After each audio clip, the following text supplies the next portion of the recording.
एक ऐसी ताकत जो ना दिखाई देती है ना समझ आती, पर बिना इसके ना कोई फैक्ट्री चलेगी, ना खेती होगी, ना देश चलेगा। इसने जीडीपी का आधा हिस्सा कब कब चुरा लिया और आपको या किसी को भी पता भी नहीं चला। इसमें ना मशीन है, ना खेत है, पर पूरा भारत इसके दम पे चल रहा है। तो आज के इस वीडियो में हम लोग कुछ इसी तरीके का हिडन पावर और हमारे आसपास के रियल हीरोज़, सुपर हीरोज़ के बारे में जानेंगे इस चैप्टर में, इस वीडियो में। तो हे एवरीवन, मैं हूँ साहिल दीवान ए शेजन। कैसे हैं आप सब? उम्मीद करते हैं आप सब बिल्कुल अब बहुत अच्छे होंगे। अगर आप भी है बिल्कुल से नए क्लास 10th और मीडियम है आपका इंग्लिश, तो ये चैनल आपके लिए बनाया गया। तो इस चैनल को जल्दी से सब्सक्राइब कर लीजिए और अपना अटेंडेंस के लिए फटाफट से कमेंट बॉक्स में हाय हेलो, और वीडियोस को पूरा देखिए, वीडियोस को फास्ट कर लीजिए, टाइम बचेगा। ओके। और प्लेलिस्ट जिसने अभी तक नहीं देखा फटाफट से जा करके देख सकते हैं। हम लोग इससे पहले वाले चैप्टर्स को कर चुके हैं। आज हम लोग चैप्टर 5 करेंगे। प्लेलिस्ट न्यू चीज़ें ही देखना है, ज़्यादा फायदेमंद रहेगा। और सबको एक बार कमेंट ज़रूर करना, वीडियोस को फास्ट कर लो। बहुत छोटा सा चैप्टर है बट इम्पोर्टेंट है लाइफ के लिए भी और ऐसे भी। क्यों है पता चल जाएगा। हम लोग कर रहे हैं कवर SCERT, जो पूरे यूट्यूब पे कोई नहीं करा रहा है, जो मैं करा रहा हूँ। ठीक है ओके। जो करा भी रहे हैं बता रहे, तो वो उनका अलग तरीका, मेरा अलग तरीका। ओके चलिए, chapter number 5, employment and services. आपने बहुत सुना होगा ये एम्प्लॉयमेंट सर्विस है ना। इसके बारे में हम लोग जानेंगे इस वीडियो में। तो स्टार्ट कर दें। हाँ जी, बिल्कुल जैसा पढ़ाते थे वैसे पढ़ाएंगे। ऑब्जेक्टिव सब्जेक्टिव सब चीज़ मार्क करा देंगे। किसी ने कमेंट किया था कि भैया साहब ऐसा करना कि एक पेज में नोट्स दे दो। अब बताओ, तुमसे अगर सब्जेक्टिव लिखने बोल दें कि 5 नंबर का, तो एक पेज में नोट्स कैसे, 30 पेज का एक पेज में कैसे कन्वर्ट करोगे? कर सकते हैं बट एग्ज़ाम टाइम। अभी सिलेबस को अच्छा, मैंने आपको स्टार्टिंग में बताया था, हम पहले रायता फैलाएंगे, फिर धीरे धीरे रायता को समेटेंगे। तो अभी रायता फैलाने दो मुझे अच्छे तरीके से। जब एग्ज़ाम में क्वेश्चन के अकॉर्डिंग सब चीज़ें कराएंगे तब रायता अपने आप समेट जाएगा, लेकिन चीज़ों को करते चलो साथ साथ। आ जाओ।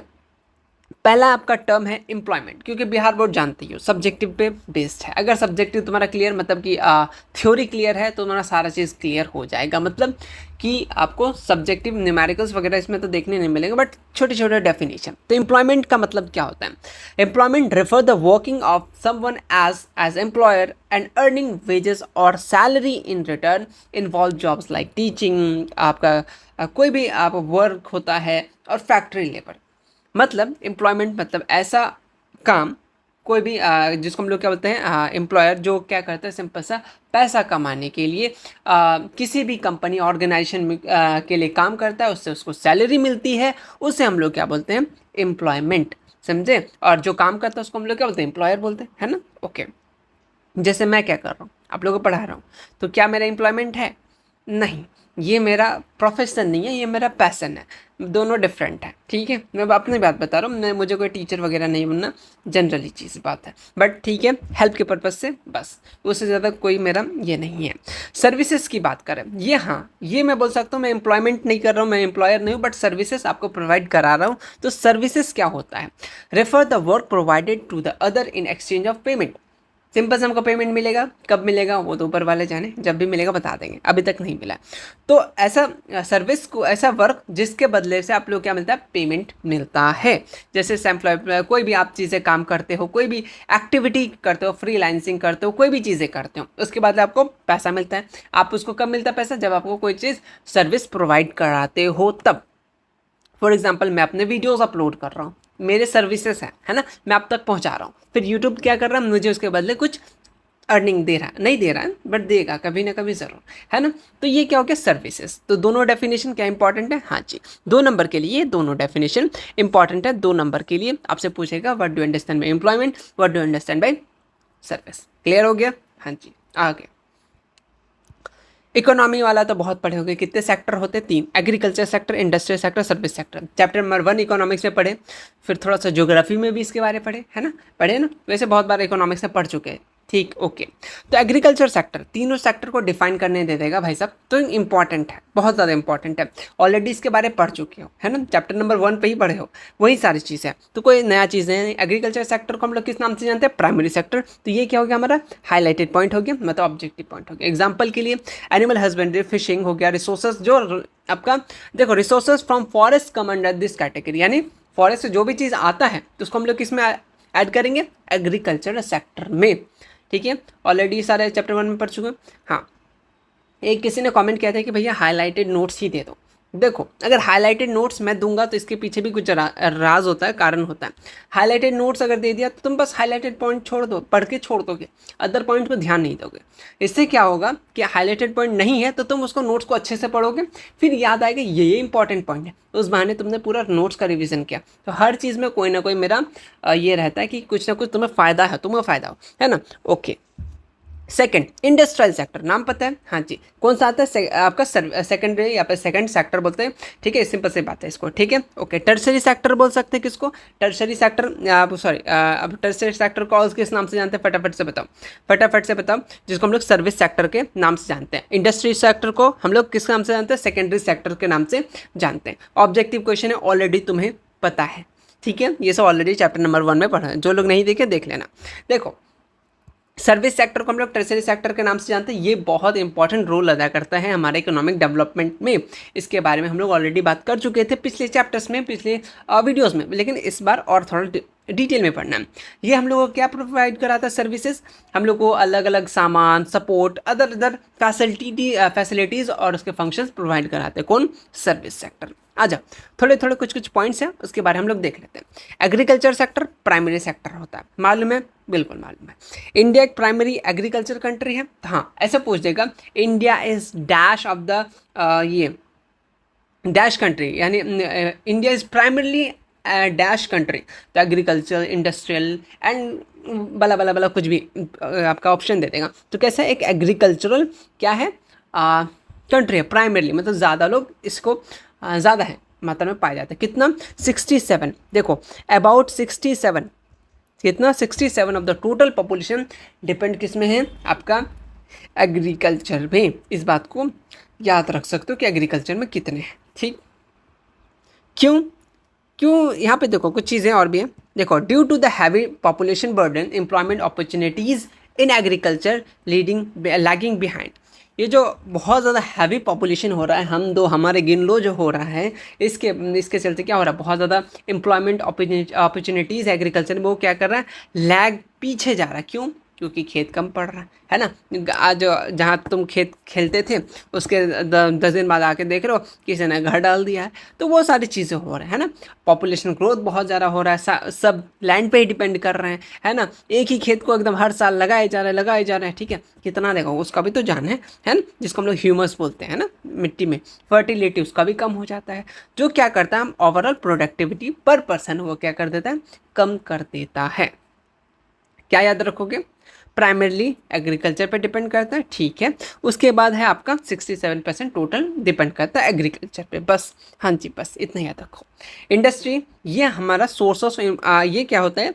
एक अनदर सोर्स ऑफ एम्प्लॉयमेंट होता है, क्योंकि इंडस्ट्री लगेगा तो लोग जॉब करने जाएंगे, काम में जाएंगे, तो पैसा मिलेगा, तो ओवरऑल इन हमारे इकोनॉमिक एक्टिविटी बढ़ेगा। कुछ याद करना है? नहीं, बट देखो, बस चीज़ें हैं, बस देख लो।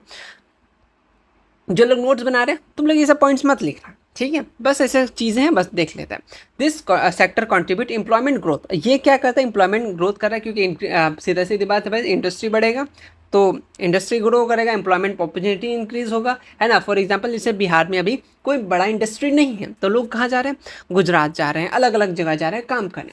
वहीं अगर कोई चीज़ अगर बिहार में लग जाए, बिहार में कोई मैन्युफैक्चरिंग इंडस्ट्री या कोई भी इंडस्ट्री, शुगर इंडस्ट्री जो भी आ जाए, लग जाए, तो क्या लोग बिहार जाएंगे? अपना फैमिली को छोड़ के जाएंगे? नहीं ना। ठीक है, तो चलिए नेक्स्ट आते हैं हम लोग सर्विस सेक्टर की तरफ, जिसके बारे में हम लोग और ज़्यादा चीज़ें पढ़ना है। तो economic liberalisation and globalisation and the service sector greater progress, ये सारी चीज़ें हम लोग LPG के बारे में, लिक्विड पेट्रोल गैस के बारे नहीं था, ये LPG नेक्स्ट ग्लोबलाइजेशन वाले चैप्टर में पढ़ेंगे। इसमें सिंपल सा क्या होता है कि हम लोग अपना सामान को दूसरी जगह ले जाके आराम से हम लोग सेल कर सकते हैं। ऐसा नहीं कि हमको अपने घर के आसपास ही बेचना है, हम लोग उसको बाहर सेल कर सकते हैं, जिससे हमें पैसा मिलेगा, ज़्यादा अच्छा प्रॉफिट होगा। ठीक है, तो ये सर्विस सेक्टर को क्या बनाया, ग्रेट प्रोग्रेस दिया। एलपीजी, 3 बहन है, इस बार भाई नहीं है, तीनों बहन बहुत तबाही है। इसके बारे में हम लोग पढ़ेंगे कल, मतलब नेक्स्ट चैप्टर, इसके बाद चैप्टर नंबर 6 में। ठीक है, उसका चैप्टर नंबर 7, देन खत्म आपका इकोनॉमिक्स। इससे बाहर क्वेश्चन नहीं जाएगा। डाटा इंपॉर्टेंट है कि सर्विस सेक्टर कंट्रीब्यूट करता है 50% ऑफ ग्रॉस डोमेस्टिक प्रोडक्ट, जिसको हम लोग क्या बोलते हैं प्यार से, जीडीपी बोलते हैं। क्या बोलते हैं, बोलो बोलो, जीडीपी। अच्छा, जीडीपी का फटाफट से डेफिनेशन कमेंट बॉक्स में लिख देना। क्यों नहीं याद है तो तुम लोग कमेंट्स क्या कर सकते हो, अपना नोट्स खोल करके, नोट्स बनाए हो उससे ले करके देख देख करके टाइप कर लेना, एग्जाम तक के लिए भी याद हो जाएगा। कुछ तो वर्ड याद रहेगा जब जीडीपी देखने मिलेगा, क्योंकि जीडीपी खुद में 2 नंबर का क्वेश्चन है। ठीक है, ओके। उसके बाद बात यह है कि ऐसा क्वेश्चन पूछेगा कि इसमें से कौन सा सेक्टर है या कौन सा सेक्टर है जो सबसे ज़्यादा कंट्रीब्यूट करता है जीडीपी में, यानी ग्रॉस डोमेस्टिक प्रोडक्ट में, तो वो हमारा कौन आ जाएगा, सर्विस सेक्टर, जो कितना परसेंट, 50%। ठीक है, ओके। यानी 2013 और 14 की बात करें तो हमारे बुक 2013-14 का है, तो उसमें 50%। अभी कितना, तो अभी आपका 55.3% 24-25 का रिसेंटली डाटा है, तो ज़्यादा भी मतलब 5% और बढ़ा है किसमें, सर्विस सेक्टर में, जो कंट्रीब्यूट कर रहे हैं जीडीपी। ठीक है, ओके। 2006-2008 का भी डाटा है, 7 और 8 का भी, क्योंकि बुक पुराना है। ठीक है, तो कब कितना था, तभी तभी आपका 68.60 जीडीपी था। 2006 और 2007 की बात करें तो इसमें एग्रीकल्चर सिर्फ 18.5 दे रहा था, इंडस्ट्री लगभग आपका 26, लेकिन यहाँ पे देखो तभी कितना दे रहा था, 2006 और 7 की बात करें 55.1%। ठीक है, देख रहे हो 2006 में ही दे रहा था, 6-7 में ही दे रहा था, फिर धीरे धीरे धीरे कम हुआ, लेकिन अब थोड़ा सा फिर से वापस से रिटर्न में आया है, लगभग 55%। ठीक है, चलो, क्यों, देखो आजकल ऑनलाइन हो गया है, तो सबको अपना अपना सर्विसेज प्रोवाइड कर रहे हैं, तो धीरे धीरे बढ़ रहा है कि नहीं, है ना, ओके। चलिए, ये आपके कुछ कुछ पॉइंट्स हो गए। अब आ जाओ, तुम्हें कैसे कैसे क्वेश्चन पूछेंगे। इंपॉर्टेंस ऑफ सर्विस सेक्टर, आपसे सीधे सीधे 2 नंबर में क्वेश्चन पूछ देगा। आपने बात कर लिया सर्विस सेक्टर के बारे में, बोलेगा define service sector and what are the importance of service sector. Service sector का क्या इंपॉर्टेंस है, आपको क्या लगता है? तो पहला हम तो यही लगता है कि भाई साहब ये हम लोग का कॉन्ट्रीब्यूट करता है जीडीपी में। ठीक है, यानी ग्रॉस डोमेस्टिक प्रोडक्ट में ये अपना कंट्रीब्यूट करता है। तो पहला पॉइंट याद हो गया। हाँ जी, देखो the services the service sector often contribute the largest share of the countries gross domestic product, जो हम लोग का क्या करता है, ओवरऑल इकोनॉमिक डेवलपमेंट करता है। जैसे बैंक हो गया, हेल्थ केयर हो गया, ड्राइविंग इकोनॉमिक ग्रोथ हो गया। ठीक है, जो ये क्या करता है, ड्राइव करा रहा है हमारा इकोनॉमिक ग्रोथ को। ठीक है, ओके। और एम्प्लॉयमेंट, आपका क्या, एम्प्लॉयमेंट जनरेशन, एम्प्लॉयमेंट को जनरेट कर रहा है। जैसे अलग अलग जॉब्स आ रहे हैं तो लोग उस फील्ड में जा रहे हैं, जैसे education, health care, for example YouTube ले लो। ठीक है, ये कोई सर्विस ही है ना। जैसे कोविड से पहले कौन जानता था यूट्यूब पे, तुम खुद पढ़ते थे नहीं, यूट्यूब रियरली यूज़ होता था, वो गाना सॉन्ग है ना, बालवीर देखने के लिए, कार्टून देखने के लिए स्टार्ट होता था। ठीक है, और आज हम लोग कार्टून कहाँ देखते हैं, न्यूज़ चैनल में, है ना। चलो, हाँ, तो देखो, तो एम्प्लॉयमेंट जनरेट कर रहा है कौन, अपना सर्विस सेक्टर। तो दूसरा पॉइंट ये हो गया, पहला जीडीपी कंट्रीब्यूट किया, दूसरा एम्प्लॉयमेंट को जनरेट किया, है ना, ओके। अपना स्किल लेबर, जैसे फॉर एग्जांपल यूट्यूब पे अलग अलग इतने सारे चैनल्स हैं, सब अपना स्किल शो कर रहा है, उसको पैसा मिल रहा है, तो ये क्या हो गया, सर्विस हो गया। तो ये सर्विस सेक्टर, तो ये दूसरा इंपॉर्टेंस हो गया। थर्ड, ये जो होता है ये सपोर्ट करता है प्राइमरी एंड सेकेंडरी सेक्टर को, जैसे ट्रांसपोर्टेशन हो गया, कम्युनिकेशन हो गया, बैंकिंग हो गया, ये सब चाहिए। एग्रीकल्चर चीज़ों को चाहिए कि नहीं, ट्रांसपोर्टेशन, भाई साहब वहाँ से खाद हमको बाहर से मंगवाना है, ये मंगवाना है, दिस दैट, कुछ भी मंगवाना है एग्रीकल्चर से रिलेटेड, तो उसको मदद कर रहा है। सर्विस सेक्टर, सेकेंडरी सेक्टर में जो चीज़ होते हैं उसको भी मदद कर रहा है, मतलब ये सपोर्ट कर रहा है दोनों सेक्टर को, प्राइमरी और सेकेंडरी सेक्टर को। समझ में आ गया, ओके।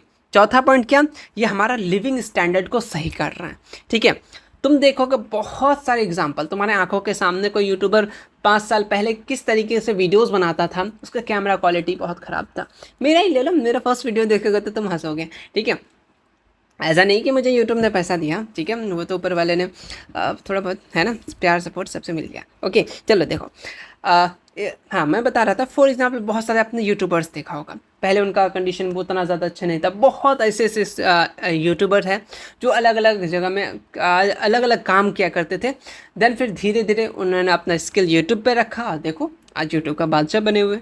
तो देखो, तो यहाँ पे क्या गया, ये हमारे इम्प्रूव किया लिविंग स्टैंडर्ड को, उनकी लिविंग स्टैंडर्ड को। अब वो जो अच्छा हो गया, वो उनका जो लिविंग स्टैंडर्ड अच्छा हो गया, अब उसका पूरा क्या, जितना भी आने वाला जनरेशन उसका तो लिविंग स्टैंडर्ड बढ़ेगा ना, हाँ बढ़ेगा ना। तो ये आपका आपका आपका फोर्थ पॉइंट हो गया। क्लियर है, लॉजिक वाला बात है। और इसमें क्या होता है, इनकरेज करता है एंटरप्रेन्योर को। आपने शार्क टैंक देखा है, सबको अपना बिजनेसेस आइडियाज़ वगैरह लेके आते हैं, उससे क्या मिलता है, उनको बढ़ावा दिया जाता है कि हाँ भाई साहब तुम्हारा काम बहुत अच्छा है। फॉर एग्जांपल आप ही मुझे इस वीडियो में कमेंट करते हैं, भाई आपका वीडियोस बहुत अच्छा लगा हमको, हम बहुत हेल्प मिला, इंग्लिश मीडियम में कोई नहीं है, तो इससे हमको क्या मिलता है, क्या मिलता है, क्या मिलता है बोलो, मोटिवेशन मिलती है, हाँ भाई साहब हम अच्छा काम कर रहे हैं, कोई बढ़ावा दे रहा है। गार्जियन का भी कॉल आता है, या फिर मेरे फैमिलीज़ को भी बोला जाता है, मेरे पेरेंट्स को बोला जाता है कि बहुत अच्छा काम कर आपका बेटा। तो जब ये सब सुनने मिलता है तो क्या थोड़ा सा इंकरेज मिलता है, भाव मिलता है, बढ़ावा मिलता है कि हाँ यार लाइफ में कुछ कर रही है। यही चीज़ अगर मैं लिपसिंग करता टिकटॉक में तो कोई मुझे 10 आदमी अच्छा बोलता, 10 आदमी कुछ और बोलता है ना, सबका माइंड सेट डर रखा। तो ये वाला चीज़ वाला भी हो गया। और foreign exchange earning, for example YouTube ले लो, हम लोग डॉलर में आते हैं, नहीं आ रहा मेरा, टेंशन मत लो, जब आएगा बता देंगे। जब आएगा तो फॉरेन के साथ एक्सचेंज हो रहा है, बहुत सारी सर्विसेज वगैरह हम लोग एक्सचेंज कर अलग अलग कंट्री में। चाइना का सामान हम फॉर एग्जांपल चाइना शाम चले तो चांद तक, नहीं तो शाम तक, वो वाला बात है ना। तो ये सारी चीज़ें हो रही है। ये सारे आपके क्या हो गए, इंपॉर्टेंस हो गए सर्विस सेक्टर। 5-5 नंबर का क्वेश्चन है, मतलब मैं भूल गया था बताना, ये सॉरी 5-4 नंबर का आपका लॉन्ग आंसर आता है ना, तो 4 नंबर का आप लिख दीजिएगा, याद भी हो गया होगा, हो जाना चाहिए। और कितना पता है, अब रोल आते हैं, ये भी आपका 4 नंबर का आता है। सिंपल सा बोलेगा क्या रोल होता है सर्विस सेक्टर में, तो आपका क्या रोल होता है बताते हैं। तो सबसे पहले ये इंफ्रास्ट्रक्चर को डेवलपमेंट करता है। इंफ्रास्ट्रक्चर जैसे सड़कें बनाता है। देखो कोई चीज़ अगर बोल सकते हैं ना, वो आवश्यकता ही आविष्कार की जननी होती है, सुपर 30 का लाइन है ना। तो देखो इंफ्रास्ट्रक्चर बढ़ेगा तो जैसे ट्रांसपोर्टेशन, जो भी हम लोग कोरियर देने आता है 10 मिनट में आजकल आपको घर तक कोरियर मिल जाता है, ये किसके कारण होता है, सर्विस सेक्टर की बदौलत ही तो हो रहा है। इंफ्रास्ट्रक्चर डेवलप हो रहा है, रोड बन रहे हैं, न्यू न्यू बिल्डिंग बन रहे हैं, हॉस्पिटल्स बन रहे हैं, अलग अलग आईटी टेक्नोलॉजी, यूनिवर्सिटी, बहुत सारी चीज़ें बन रही हैं। तो ये रोल रहा हमारा सर्विस सेक्टर का। ठीक है, okay. Financial backbone, financial backbone मतलब फाइनेंस, भाई साहब इतना कुछ कर रहा है, पैसा तो मिल आएगा ना, तो पैसा आ रहा है, सबको पैसा अर्न कर पा रहा है, जिससे हमारा क्या हो रहा है, फाइनेंशियल बैकबोन। जैसे अब बैंक हो रहा है, इंश्योरेंस हो गया, स्टॉक मार्केट, ये सब क्या बना रहा है हम लोग को, फाइनेंशियली स्टेबल बनाता है। ठीक है, और ग्रोथ कराता है ना। ओके, ग्लोबल कनेक्टिविटी, और हम लोग को क्या कहता है, ग्लोबली कनेक्ट करता है। फॉर एग्जांपल आज हम लोग मिस्टर किसको नाम चाहिए, मिस्टर हैकर नहीं, ये तो इंडिया है। फॉर एग्जांपल आपने किसको सुना होगा, मैं उनका नाम भूल गया, चलो कोई भी फॉरेनर हो, कोई भी अलग देश का यूट्यूबर हो, बड़े बड़े यूट्यूबर हैं, ठीक है, मैं एग्जैक्टली नाम भूल रहा हूँ। ठीक है, तो मिस्टर बीस्ट है ना, ये भी इंडिया का है, पता नहीं मैं भूल गया, बट ठीक है नाम एग्जैक्टली मैं भूल रहा हूँ, बट कोई भी होगा बाहर का जो बड़े बड़े क्रिएटर हैं, तो उससे हम लोग कैसे जुड़ पा रहे हैं, कम्युनिकेशन सर्विस, जैसे इंटरनेट हो गया, टेली कम्युनिकेशन हो गया, अलग अलग कंट्री के लोगों से जुड़ पा रहे हैं, उनके न्यूज़ के बारे में जान पा रहे हैं, उनके बारे में जान पा रहे हैं, या हम लोग वो लोग हम लोग के बारे में जान पा रहे हैं। तो ये क्या कनेक्टिविटी भी क्रिएट किया, तो ये रोल रहा सर्विस सेक्टर का, है ना। और अर्बनाइजेशन, यानी ये क्या किया, अर्बनाइजेशन किया। जैसे for example service real estate में, जैसे हेल्थ केयर, एजुकेशन, जो भी चीज़ चाहिए, ठीक है, वो सबको मुहैया कराया for of growing urban population. ठीक है, ओके। शहरीकरण में हेल्प किया कौन, सर्विस सेक्टर। रोल समझ में आ गया, सिंपल सी बात है। इंफ्रास्ट्रक्चर डेवलपमेंट किया, फाइनेंशियल बैकबोन बना, ग्लोबल को कनेक्टिविटी किया, ये सब पॉइंट्स बस याद रखो, ये आप अपने से सोच समझ करके लिख सकते हैं, कोई दिक्कत की बात नहीं है। आगे बढ़े, हाँ जी। एक होता है गवर्नमेंट सर्विस, एक होता है non government service. Government service जिसके लिए आपने पढ़ा होगा कि किसका तैयारी करे आपका बेटा, गवर्नमेंट सर्विस का, IAS UPS ST, बहुत सारे है ना। नॉन गवर्नमेंट जैसे कोई अलग प्राइवेट वाला, सिंपल से ऐसा समझ जाओ। तो डेफिनेशन, हाँ जी इंपॉर्टेंट है, 2 नंबर के डेफिनेशन है कि आप डिफाइन कीजिए गवर्नमेंट सर्विस, आप डिफाइन कीजिए नॉन गवर्नमेंट सर्विस। ठीक है, समझे, हाँ जी। सिंपल सी बात है, when जब क्या होता है, जब अंधेरी रात होती है, बारिश होती है, वो नहीं, when people are paid for their work in different field by the central और state government known as government services. ऐसा ऐसे लोग जब लोग क्या करते हैं, काम करते हैं किसी भी फील्ड में और उनको पैसा दिया जाता है सेंट्रल या फिर स्टेट गवर्नमेंट की तरफ से, स्टेट की तरफ से, उसको बोलेंगे हम लोग गवर्नमेंट सर्विसेज। ठीक है, ओके। बहुत सारे चाहे वो पुलिस सर्विसेज में, एजुकेशन में हो, हेल्थ सर्विसेज में, इंजीनियरिंग सर्विसेज हो, financial services, banking services, ETC। For example यहाँ पे है मिलिट्री सर्विस, मिलिट्री को कौन पैसा दे रहा है? गवर्नमेंट।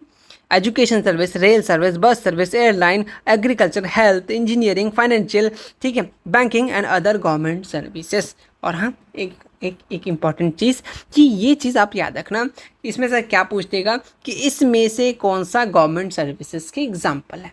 तो एक तो सब्जेक्टिव में आपका हेल्प कर दिया और एक आपका ऑब्जेक्टिव 1 नंबर यहाँ से फॉर्म्ड हो गया। क्लियर है बात? हाँ जी। नॉन गवर्नमेंट सर्विसेज ऐसा जो रेगुलेट किया जाता है डिफरेंट प्रोग्राम किसी पीपल के द्वारा, ठीक है, कोई नॉन गवर्नमेंट इंस्टीट्यूशन द्वारा, ताकि उससे बेनिफिट उठा सके हम लोग, जिसको हम लोग क्या बोलते हैं? Non government services. जैसे आपका क्या हो गया, देखो सर्विसेज यहाँ पे देखो, तुमको ना कंफ्यूज करने के लिए थोड़ा सा बैंकिंग सर्विसेज दे सकता है, ठीक है, ओके।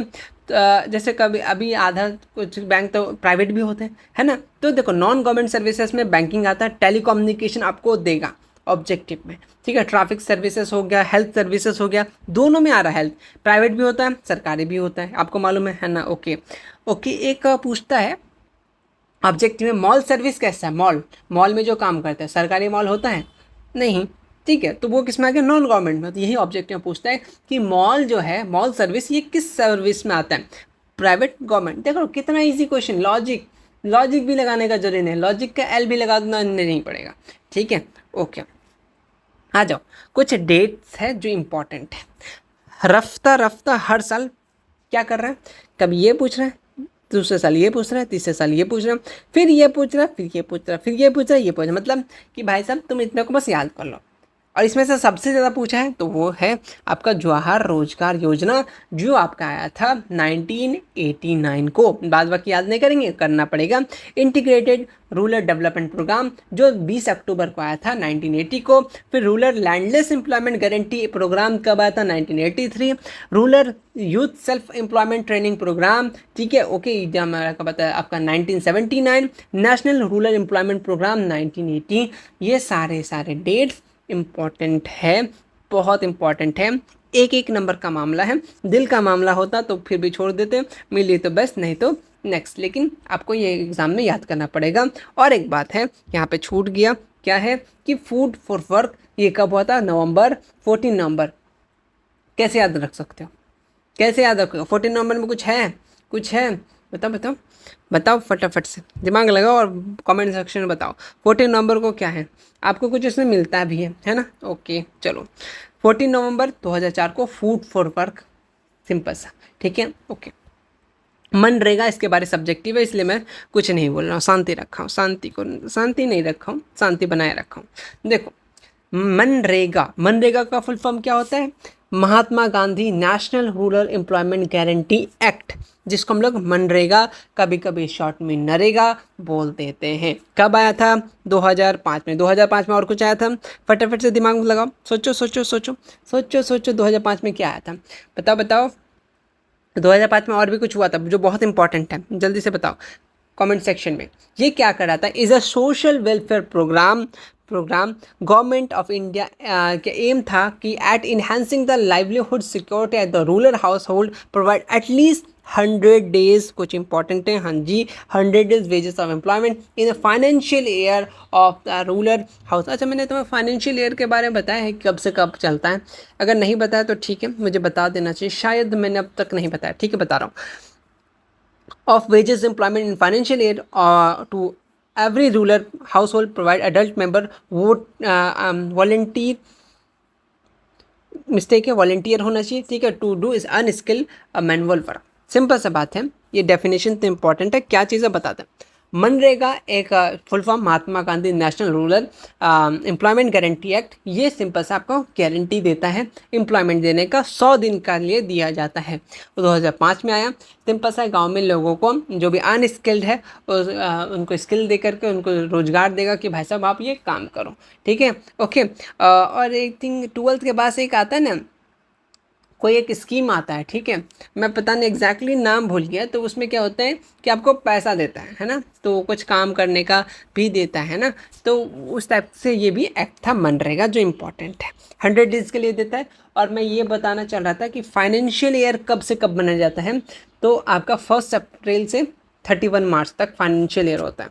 कहीं मैं लिख दूँ, ओके, ये मैंने यहाँ पे जादू से लिख दिया, ठीक, ओके।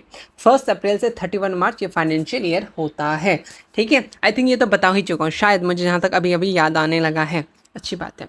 देखो इसमें क्या होता था, गवर्नमेंट जो है कुछ कुछ डाटा है, लगभग अबाउट 62 अनएम्प्लॉयड को प्रोवाइड करा रहा था जॉब। सोचो 62% बेरोजगार है ना, बेरोजगार मांगती है नौकरी, है ना, तो वो लोग को नौकरी दे रहा था कितना, लगभग 62% को जॉब प्रोवाइड करा रहा था मनरेगा स्कीम। ये रूरल गांव के एरिया में बहुत अच्छा खासा काम किया, बहुत मेजर स्कीम रूरल एम्प्लॉयमेंट के लिए बहुत लोग आए, ठीक है, अलग अलग स्कीम्स आते ताकि क्या हो सके, रोजगार मिल सके, जैसे रोजगार मेला होता है, बाल मेला होता है, इससे रोजगार मेला वगैरह भी लगता है, ठीक है, ओके। हाल ही में आई थिंक पटना वगैरह में लगा था, अलग अलग पार्टीज लगाती हैं अपना प्रचार करने के लिए ताकि सही हो जाए, है ना। चलिए, लेकिन लेकिन लेकिन ये तो हुआ, लेकिन जो बिहार इसका फ़ायदा नहीं उठा पाया, क्योंकि जो ब्रोकर्स हैं और उनका जो करप्शन है, उन्होंने क्या कर दिया कि नहीं करने देंगे भाई साहब, ये स्कीम लाने नहीं देंगे। क्यों नहीं देगा, सोचो, अगर 5 कोई भी लेबर से आपके अंडर में काम करता है, तो डायरेक्ट आप उसको, जिसको हम नॉर्मल से समझो, तुम घर बनाते हो, तुमको कोई एक ठेकेदार को लिखाते हो, भाई साहब तुमको इतना पैसा देंगे, तुम काम करवाओ, तो ठेकेदार को तुम टोटली पैसा दे देते हो, फिर मिस्त्री को, जो भी लेबर है, उसको काट काट के दिन का हिस्सा दे देते हैं, उसमें से कुछ अपना रख लेता है। तो ये तो नहीं चाहेगा ना ब्रोकर लोग कि नहीं भाई साहब जो पैसा आ रहा है ये लोग तो मेरे मजदूर को लेके चल जाएगा, स्किल कर देगा, तो ये लोग अपना अपना जॉब कर लेगा डायरेक्ट, तो ये चीज़ नहीं होगा, है ना। तो ये भी चीज़ हो गया था, तो बहुत सारा करप्शन भी हुआ, जो पैसा देना चाहिए ये अलग अलग बढ़ गया और मिलने से पहले ही घट गया, सीधा सीधी वही वाला बात हो गया। अर्बन ऐसे इसी तरीके से, लेकिन फिर अर्बन इन अनएम्प्लॉयमेंट स्टार्ट हो गया यहाँ से, फिर धीरे धीरे धीरे धीरे पूरा फैल गया। देखो जैसे आजकल देखो कितना ज़्यादा क्या है, क्या बोल सकते हैं उसका, अनएम्प्लॉयमेंट है। थोड़ा सा कोई जॉब्स के लिए एग्ज़ाम होता है, तो सीट अगर 33 हुआ है तो बच्चा 33 लाख बैठता है, तो इतना ज़्यादा हो गया, है ना। चलिए, ये सारी बात थी, तो ओके, तो इसमें ऑब्जेक्टिव के लिए थोड़ा बहुत 62 याद रखो, बाद बाकी छोड़ दो। क्यों इतना लिख के आए थे, क्योंकि बताना था, है ना। चलिए, आउटसोर्सिंग जो खुद में 2 नंबर है और बहुत बार पूछा है कि आउटसोर्सिंग क्या होता है। Definition, when a multinational company get their related services from any outside or foreign institution or group inserted own company, then services known as outsourcing। Simple सी बात है कि कोई कंपनी, अब ऐसा तो नहीं बहुत महंगा में कपड़ा खरीद के आएगा और उतना दाम में बेच देगा, ऐसा तो नहीं करेगा। वो लोग क्या करता है, मल्टीनेशनल कंपनी क्या करते हैं, कहीं से सस्ते में दामाद नहीं, सस्ते में दामाद कैसे खरीद सकते हो, दहेज दे करके नहीं। देखो बात ये है कि सस्ते में सामान कोई अदर कंट्री अदर जगह से लेके आते हैं, बस टैग लाइन हटा करके अपना टैग लाइन लगा करके उसको बेच देते हैं, तो उसको हम लोग क्या बोलते हैं, मतलब अपना सर्विसेज किसी फॉरेन चीपर कंट्री से लाते हैं और अपना कंट्री में बेच देते हैं, उसको हम लोग क्या बोलेंगे, आउटसोर्सिंग बोल सकते हैं, ठीक है। सिंपल सा समझ में, आउटसोर्स मतलब बाहर का सोर्स का इस्तेमाल कर रहा हूँ, सिंपल सी बात है। चलिए, अब थोड़ा सा इंफ्रास्ट्रक्चर और सर्विसेज के बारे में बात कर लेंगे। जैसे फैसिलिटीज़, जैसे इलेक्ट्रिसिटी चाहिए होता है, ट्रांसपोर्ट चाहिए होता है, कम्युनिकेशन, इरिगेशन, ये सब क्या होता है, हम लोग का बैकबोन होता है इकोनॉमिक डेवलपमेंट का, ठीक है। चलिए, बिना इंफ्रास्ट्रक्चर के, बिना इकोनॉमिक के तुम तो कोई काम प्रॉपरली कर ही नहीं सकते। यहाँ से जाओगे 10 गो गड्ढा मिलेगा, कहाँ से जाओगे, है ना। तो growth of agriculture, industry, trade, ये सब क्या करता है, एक बेसिक फैसिलिटी है, ये सब इंफ्रास्ट्रक्चर में आता है। इंफ्रास्ट्रक्चर बेसिकली आपका रोड, ट्रांसपोर्टेशन, इलेक्ट्रिसिटी, ये सारी चीज़ों को बोलते हैं, है ना। ओके, देखो अब industry and service sector development किस तरीके से हुआ। देखो industrial and service sector expand faster in area that better infrastructure. Industrial और सर्विसेज कहाँ जल्दी फैला, तुम खुद सोचो, जहाँ के एरियाज बेटर है, इंफ्रास्ट्रक्चर बेटर है, इलेक्ट्रिसिटी, ट्रांसपोर्टेशन, कम्युनिकेशन, सारी चीज़ें ठीक है, तो वहाँ जल्दी जल्दी क्या पहुँच गया, आपको इंडस्ट्रियल चीज़ें पहुँच गया, क्योंकि उनको भी सेटअप करने के लिए तो जगह चाहिए, है ना। आप पता चला एक न्यू सेटअप खोल रहे हो एकदम बीच खेत में, एकदम चारों तरफ ना गांव है, ना कुछ है, ना सड़क है, ना कुछ है, बार बार आपका हेलीकॉप्टर में सामान पहुंचाइएगा, है ना, तो लॉस हो जाएगा, जितना का ये इन्वेस्टमेंट नहीं हुआ उतना का घाटा हो जाएगा, तो वो वाली चीज़ है। तो कहाँ पहुँचेगा, जहाँ पे बेटर इंफ्रास्ट्रक्चर है, ठीक, ओके। आप ऐसी जगह कोई चीज़ शॉप खोलिएगा जहाँ पे डिमांड हो, पता चला आपने खोल कर रखा है यहाँ पे BMW का शोरूम, और आपने गांव में खोल कर रखा है, तो गांव वाले बस फोटो खींच के लेके चल जाएंगे, लेंगे तो नहीं ना, तो वही वाला चीज़ है।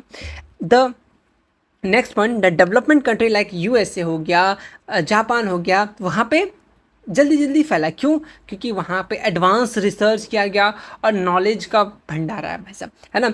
अलग अलग, ऊपर से ट्रेन दौड़ रहा है, नीचे से गाड़ी दौड़ रहा है, जैसे आज भी इंडिया में है, ऐसा नहीं इंडिया में नहीं है, कहा नहीं है, बिल्कुल है ना, ओके। तो वहाँ पे बहुत ज़्यादा हाई टेक्नोलॉजी का इस्तेमाल किया जा रहा है, तो जिस वहाँ पे डेवलपमेंट ज़्यादा हो रहा है, ठीक है, ओके। और वो लोग क्या है, देखो, यूथ एंड टेक्निकल एजुकेशन, जो यूथ है, युवा है, वो एजुकेटेड है, टेक्निकली एजुकेटेड। आज हम लोग क्या करते हैं, 10 रुपये कोई थमा दिया, उसका झंडा लेके चलते हैं, चलो चलो चलो 10 रुपये तो मिल रहा है, तो उस पर हम लोग चले गए, जो सही बात है, रियलिटी बात है, जिसको जो बुरा लगे सोचो तुम खुद।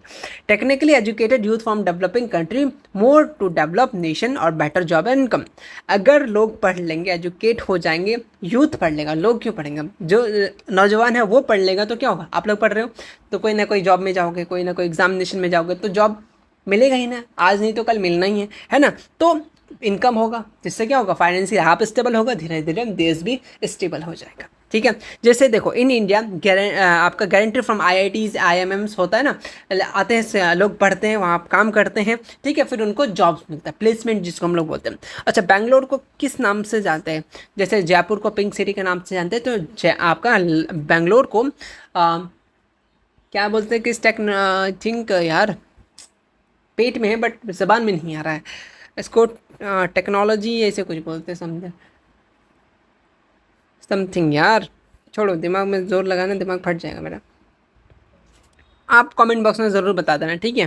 तो बेंगलोर को कुछ city of electronics, yes, city of electronics बोलते हैं, वहाँ अच्छे अच्छे ये बनते हैं, क्या बनते हैं, लैपटॉप्स, मतलब जो भी ये चीज़ें हो गया, टेक्निकल चीज़ें हो गया, वो सब बनते हैं, ठीक है, ओके। जिसके कारण से क्या हो रहा है, लोगों के पास आपका टेक्नोलॉजी, ठीक है, नहीं पहुँच पा रहे हैं, जिसके कारण से लोकल अपॉर्चुनिटीज़ वो लोग खो रहे हैं, ठीक है, ओके। अगर ये लास्ट लाइन देखो, तुम रिलेट अगर नहीं कर पा रहे हो कि कहाँ से ऐड हो गया, अगर मान लो तुम्हारे पास यूथ या टेक्निकल चीज़ें नहीं हैं, तुम्हारे पास इन्फॉर्मेशन नहीं जाएगा, फॉर एग्जांपल तुम्हारे कल एग्ज़ाम है, ठीक है, स्कूल वाले तो तुम्हें बोलेंगे नहीं, घर घर उठा के लेके ना, भाई साहब एग्ज़ाम है, आज यूट्यूब में वीडियो आ जाता है कि भाई साहब कल से एग्ज़ाम है, आप लोग दौड़ पड़ते हो, कहीं भी रहते हो तो पता चल जाता है ना। तो ये चीज़ें हो गया, तो अगर ये चीज़ नहीं होगा तो तुम लोग को पता ही नहीं चलेगा, जिसका कारण से लोकल अपॉर्चुनिटीज़ के कारण से आपको भी पता नहीं चलेगा, जिसमें नुकसान होगा, है ना, ओके। आ जाओ, बीमारू स्टेट, देखो, इकोनॉमिक्स ही पढ़े, ज्योग्राफी में कुछ और पढ़े थे, यहाँ पे थोड़ा सा कुछ चेंजेस है। BI से बिहार, MA से मध्य प्रदेश, R से राजस्थान, U से उड़ीसा, है ना, U से उड़ीसा, यहाँ पे देखो, तो देखो अब तुम लोग बोलोगे कि वहाँ पे तो कुछ और था, यहाँ पे कुछ और है, कैसे होगा, कोई टेंशन की बात नहीं है, मैं लिखा दूँ क्या यहाँ पे, उसमें क्या था दिखाई देता है, तुम लोग कोई बिल्कुल न्यू होगा उसको समझ नहीं आ रहा होगा। हाँ, तो मैं ये बता रहा था, देखो, अगर इकोनॉमिक्स में क्वेश्चन रहा तो ये ऑप्शन रहेंगे, तो तुम पे याद दिया रखना। अगर देखो यहाँ पे MA अगर ए दे दिया तो आसाम ऑप्शन में देगा, ये नहीं कि वहाँ पे आपका सिर्फ मध्य प्रदेश दे, वो भी नहीं करेगा, ठीक है। MP तो दे सकता है, ए जैसे RA से राजस्थान है या MA से मध्य प्रदेश कंसिडर किया है, तो ये आपका इकोनॉमिक्स के अकॉर्डिंग रहेगा या आपका ज्योग्राफी के अकॉर्डिंग रहेगा, लेकिन दोनों याद रख लेना, यानी सीधा सीधे बिहार तो ऑलरेडी है, मध्य प्रदेश ऑलरेडी है, राजस्थान ऑलरेडी है, यू से उड़ीसा ऑप्शन में है तो उड़ीसा टिक कर देना, यूपी रहे तो यूपी टिक कर देना, क्लियर है। तो ये आपके दोनों सही हो जाएंगे, क्लियर, आगे बढ़े, हाँ जी बढ़ जाओ। ये सब क्या बैकवर्ड स्टेट है, यहाँ पे इंफ्रास्ट्रक्चर कमी है, लेस है, ठीक है, लेकिन हम लोग बिहार को आगे लेके जाएंगे एक दिन ज़रूर, है ना, ओके। लैक ऑफ फैसिलिटीज़, जैसे इलेक्ट्रिसिटी नहीं है, रोड नहीं है, ट्रांसपोर्ट नहीं, एजुकेशन नहीं है, अब धीरे धीरे चीज़ें आ भी रही है ना, ओके। बहुत तेज़ बारिश हो रही है, पता नहीं, अभी जस्ट स्टार्ट हो गया, है ना, ओके। तो ये किस लिए, क्योंकि इसको अवॉइड किया जा रहा है ना। ओके, जो भी चीज़ें हैं लगना चाहिए उसको, इंडस्ट्री लगना चाहिए, जो बहुत सारी चीज़ें हैं, करप्शन हटना चाहिए, तब ना जाके सही होगा। तो ये सारी चीज़ें नहीं हो रहा, लेकिन कुछ स्टेप है। देखो, Bihar taken positive step to improve infrastructure. देखो अब धीरे धीरे धीरे धीरे पहले के कंपैरिजन में बहुत हद तक सुधार हुआ है, क्योंकि लोग पढ़ रहे हैं, अच्छे अच्छे जॉब्स जा रहे हैं, ठीक है, जॉब्स कर रहे हैं, तो धीरे धीरे आगे बढ़ रहा है, ठीक है। ओके, आप ये मत क्रेडिट मत किसी पॉलिटिशियन को दे दीजिएगा कि वो आया है तब सुधार हुआ, नहीं। देखो, लोग ही बनाता है सारी चीज़ें। अगर लोग अच्छी जगह नौकरी करेगा, पढ़ाई करेगा, खुद के मेहनत से करेगा, तो इनकम आएगा, इनकम से इकोनॉमिक एक्टिविटी बढ़ेगा। हर चीज़ को हम नेता को नहीं देता, हम लोग अपने पास भी क्रेडिट रहना चाहिए, क्योंकि नेता भी हम ही लोग के हाथ से, मतलब हम ही लोग को वोट से ही बना है, ठीक। चलो, due to progress few people are migrate from Bihar to complete earning. देखो, बहुत सारे लोग अब अलग आउट ऑफ कंट्री ही चल जाते हैं काम करने, कतर, कुवैत, है ना, ताकि वहाँ पे क्या कर सकते हैं, ज़्यादा पैसा मिलता है, इंडिया में ट्रांसफ़र करता है, ठीक है। ओके, चलिए आगे बढ़ेंगे हम लोग। क्या रोल रहता है एजुकेशन में, ये भी आपके 2 नंबर के या 4 नंबर के क्वेश्चन लिख लो। क्या रोल रहता है एजुकेशन का सर्विस सेक्टर में? सिंपल सी बात है भाई साहब, एजुकेशन हर चीज़ में बहुत अहम रोल अदा करता है, खास करके सर्विस सेक्टर में। अगर तुम they not only provide skill man power but also directly contribute the employment services. ये सिर्फ तुम्हें स्किल पावर में मैन पावर नहीं दे रहा है, बल्कि तुमको कंट्रीब्यूट कर रहा है इंपॉर्टेंट सर्विसेज, जैसे तुमको अलग अलग स्किल के लोग प्रोवाइड कर रहे हैं। क्यों? क्योंकि वो जानकार है, जानेंगे कब, जब वो पढ़ेंगे, एजुकेशन लेंगे, वही बात है। और ये डायरेक्ट कंट्रीब्यूट करता है इकोनॉमिक सेक्टर, सर्विस सेक्टर में, इन्हेंस करता है प्रोडक्टिविटी को, इनकरेज करता है टेक्नोलॉजी में भाई साहब इन्वॉल्व लो, है ना। फॉर एग्जाम्पल चाहे गेमिंग में हो, कहीं भी, है ना, तो ये इन्वॉल्व कर रहा है। और एंटरप्रेन्योरशिप जो हम लोग बात किए थे, और इकोनॉमिक ग्रोथ एंड डेवलपमेंट में ये हेल्प कर रहा है। कौन? एजुकेशन। एजुकेशन नहीं होता तो ये सारी चीज़ें नहीं होती, ठीक। बेसिक इंफ्रास्ट्रक्चर यहाँ से ऑब्जेक्टिव भर भर के बनेंगे जो इंपॉर्टेंट है। तो 2 टाइप के आपको होते हैं, एक इकोनॉमिक इंफ्रास्ट्रक्चर, एक नॉन इकोनॉमिक। ध्यान देना, बिल्कुल ध्यान देना। इकोनॉमिक इंफ्रास्ट्रक्चर में कौन कौन सा आएंगे? फाइनेंस आएंगे, एनर्जी आएगा, ट्रांसपोर्ट आएगा, कम्युनिकेशन आएगा। बहुत इंपॉर्टेंट है कि आपको दे देगा इसमें से कौन सा इकोनॉमिक इंफ्रास्ट्रक्चर का एग्जांपल है या इकोनॉमिक इंफ्रास्ट्रक्चर में आता है। तो फाइनेंस, एनर्जी, ट्रांसपोर्ट, कम्युनिकेशन, ये 4 चीज़ किसमें आता है? इकोनॉमिक। लिखा हुआ रखा हुआ 2026 का क्वेश्चन बता रहे हैं, क्योंकि हर साल पूछता है। नॉन इकोनॉमिक बोले एजुकेशन, हेल्थ सर्विस, और हर टाइम एजुकेशन ज़्यादा देता है, क्योंकि बच्चा सोचता है कि इकोनॉमिक इंफ्रास्ट्रक्चर हाँ उसमें तो आता है, तो हम लोग कंसीडर कर लेते हैं। नहीं, एजुकेशन है आपका, सिविल सर्विसेज और हेल्थ, ये आपका नॉन इकोनॉमिक इंफ्रास्ट्रक्चर में आता है, इंपॉर्टेंट है, बहुत इंपॉर्टेंट है। यहाँ पे चीज़ें दिया गया है कि इकोनॉमिक इंफ्रास्ट्रक्चर डायरेक्टली इंक्रीज करता है production and happiness of the people. This is directly related to all sector of economic development. यहाँ पे जैसे यहाँ चीज़ें इंपॉर्टेंट है, एग्जाम्पल आपके ऑब्जेक्टिव के लिए। फाइनेंस में क्या आता है? बैंकिंग सेक्टर, इंश्योरेंस, ये सब आ जाएगा। एनर्जी वाला पूछता है कि coal, electricity, oil, petroleum, gas, non traditional sources, ये सब क्या प्रोवाइड करता है आपको? एनर्जी। ट्रांसपोर्ट जैसे रेलवे हो गया, रोड हो गया, कभी कभी ये भी क्वेश्चन पूछ देता है। 4 एग्जाम्पल लिख दिया एनर्जी सोर्सेस का। तो एनर्जी कहाँ से मिलता है? एनर्जी कहाँ से मिलता है बोलो? उससे बात करने से? नहीं जी, हम लोग को कोल से, इलेक्ट्रिसिटी से, ऑयल से, पेट्रोल से, गैस से, non traditional sources of energy से मिलता है, ठीक है। कभी कभी ऐसा पूछ देगा इसमें से एनर्जी सोर्सेस का एग्जांपल कौन सा है, ऐसा भी क्वेश्चन पूछ देगा। कम्युनिकेशन में जैसे टेलीग्राफ, टेलीफोन, कम्युनिकेशन हो, टेलीग्राम भी हो गया, इंस्टाग्राम हो गया। नॉन इकोनॉमिक बोलेगा यही देखो, infrastructure help production and economic development indirectly increasing capability of the people. Simple सा बात है, एजुकेशन में क्या होगा? आपको कैपेबल बनाएगा, तब ना जाकर कब काम करोगे, है ना। पता चला तुमको उसके बारे में नॉलेज है ही नहीं और तुम वहाँ जाके बैठे हो, क्या करोगे? कुछ नहीं करोगे, देखोगे, ताली मारोगे। जब कोई ऐसा नॉर्मली ये करेगा ना, तो फिर भी तुम ताली मार के आ जाओगे, है ना। ओके, चलिए, ये सारे बातें थे और ये सारे एग्जाम्पल थे जो आपके ऑब्जेक्टिव के लिए, और 2 सब्जेक्टिव रेडी हो सकता है कैसे करके 2 नंबर के लिए, कि इसमें से कौन सा एनर्जी, या आप सिंपल सा एनर्जी सोर्सेज का नाम बताइए, कम्युनिकेशन सोर्सेज का नाम बताइए, ट्रांसपोर्टेशन सोर्सेज का नाम बताइए, ठीक है। ओके, ये देखो एजुकेशन, देखो informal education, primary education, secondary education, higher education, technical education, इतने टाइप के एजुकेशन होते हैं। Hospital, primary health care, nursing वगैरह होता है। सिविल सर्विसेज में जैसे सिविल सर्विसेज के IAS है ना, civic senses and cleanness and others आते हैं किसमें? सिविल सर्विसेज में। लास्ट टॉपिक है क्या कि impact of economic slow down on service sector, अगर क्या इम्पैक्ट पड़ेगा इकोनॉमिक में अगर सर्विस सेक्टर डाउन हो गया। जैसे सर्वर डाउन होता है इकोनॉमिक सेक्टर भी डाउन हो सकता है ना। Okay, and economics shut down refer a period of the economic expansion reduce growth, simple सा बात है, लोअर डिमांड लिमिटेड इन्वेस्टमेंट। अगर डाउन हुआ तो क्या होगा उस टाइम में, जो ग्रोथ कम होगा, सीधा सीधी बात, ग्रोथ कम होगा तो लोग डिमांड भी कम कर देंगे। डिमांड करेगा तो डिमांड कम हो जाएगा तो कौन इन्वेस्ट करेगा, कोई पागल इन्वेस्टमेंट करेगा क्या कि भाई साहब कोई चीज़ का डिमांड है ही ना, आप उसमें पैसा लगाए जा रहे नहीं होगा ना, तो सीधा सीधी बात है।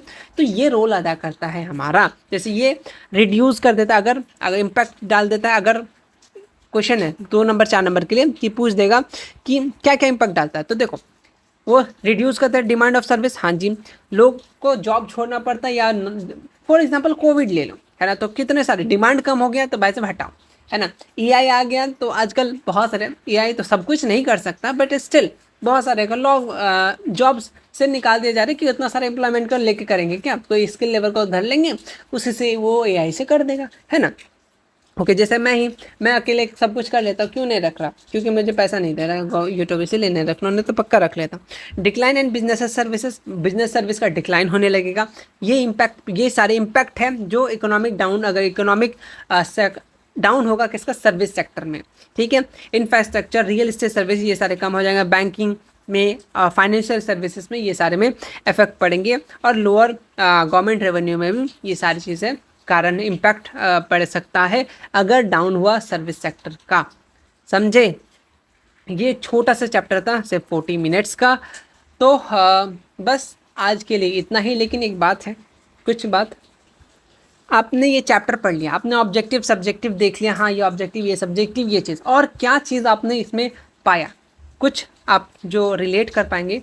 अगर बहुत ज़्यादा डीपली नहीं सोचे होंगे आई थिंक, बट ठीक है, बट देखो सोचो इसमें आप लोग क्या सीखें कि हर एक तरीके का प्रोफेशन क्या कंट्रीब्यूट कर रहा है हमारा नेशनल इनकम में, देश को बढ़ाने में काम कर रहा है। वो छोटी से छोटी चीज़ क्यों ना हो, कि आपने कभी सोचा होगा जो कॉबलर सड़क के कोने पे बैठकर सिर्फ जूता नहीं सिलता है, ठीक है, वो अपना घर भी चलाता है और इज्जत से जीता है। कोई किसान धूप में खेती करता है, झुक झुक के कमर दर्द हो जाता है, वो सिर्फ अनाज नहीं उगाता, पूरे देश को जिंदा रखता है। अगर वो नहीं करेगा तो आप नहीं खा पाइएगा, है ना। ओके, और जैसे कि बहुत सारे ड्राइवर्स, प्लम्बर्स, स्वीपर्स, या कोई भी हेल्पर, जितने भी हेल्पर्स होते हैं, वो चाहे जितना भी छोटा से छोटा काम हो सकता है वो लोग करते हैं, ठीक है। ओके, आपकी नज़र में वो हो सकता है वो छोटा काम हो, लेकिन वो छोटा काम नहीं कर रहे हैं, वो देश की इकोनॉमी को साइलेंटली, ठीक है, देश की इकोनॉमी को वो साइलेंटली बढ़ा रहे हैं, ठीक है। पर हम लोग क्या करते हैं, उसका मजाक उड़ाते हैं, है ना। फॉर एग्जांपल कोई दोस्त है कि उसका पापा कुछ भी कर रहा है ना, तो उसके और फ्रेंड्स हैं, उनके पापा बड़े हाई क्लास हैं, बिजनेसेस है, तो उनको बोलने में शर्म आ रहा है कि मेरे पापा फार्मर है, ये है, वो दिस दैट, क्यों, क्योंकि वो उसको जज करेगा, अरे ये तो इसका बेटा है, वो उसका बेटा है। तो ये चीज़ें नहीं होनी चाहिए, ठीक है, ये चीज़ें आप लोग भी नहीं करोगे। मेरा मानना, मेरा बताने का तरीका सिंपल सा ये था कि सिर्फ चैप्टर क्वेश्चन ऑब्जेक्टिव सब्जेक्टिव करने से नहीं, कुछ चीज़ें जो हमें लाइफ में भी सिखाती है ये चैप्टर्स, क्योंकि कोई भी काम छोटा नहीं होता और कोई इंसान बेकार नहीं होता। आज अगर हम हर सर्विस, जो भी जितने भी लोग अपने अपने सर्विस करते हैं उनका इज्जत करेंगे, तो कल हमारा एक न्यू भारत बनेगा जो बहुत अच्छा बनेगा। इसलिए सिंपल सा लास्ट यही मैसेज है कि सोच बदलो, देश ज़रूर बदलेगा, ठीक है। और जब देश बदलेगा तो करियर, इज्जत सब अच्छा बनेगा, ठीक है। ओके, सबको बराबरी का हक मिलेगा, ठीक है। तो फिर आज के लिए इतना ही। इसका नोट्स आपको टेलीग्राम पे मिल जाएगा, लेकिन अपने से नोट्स बनाओ। किसी को बोलते हैं कि 1 पेज नोट्स बनाना है, तो भाई साहब जो जो इंपॉर्टेंट पॉइंट बताए तुम इसको रिवाइज करो, आधा चीज़ तो तुमको याद हो जाएगा, जो चीज़ याद नहीं हो रहा उस नोट्स में बता दो, है ना। तो वो होता है उसका शॉर्ट नोट्स। मिलते हैं नेक्स्ट वीडियो में, तब तक के लिए टेक केयर। न्यू चैप्टर के साथ, न्यू इमोशन, न्यू स्टोरीज़ के साथ मिलेंगे, तब तक के लिए थैंक यू सो मच।